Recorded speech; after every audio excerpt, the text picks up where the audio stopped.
حدیث نبوی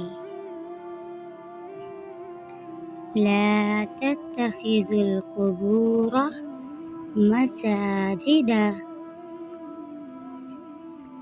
ترجمہ: قبروں کو سجدہ گاہ نہ بناؤ۔ حدیث نبوی۔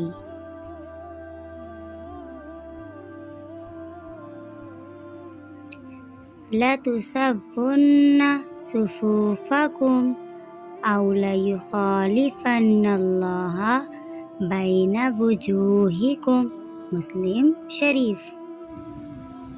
ترجمہ: نماز میں اپنی صفوں کو سیدھا کرو ورنہ اللہ تعالیٰ تمہارے قلوب میں اختلاف ڈال دے گا۔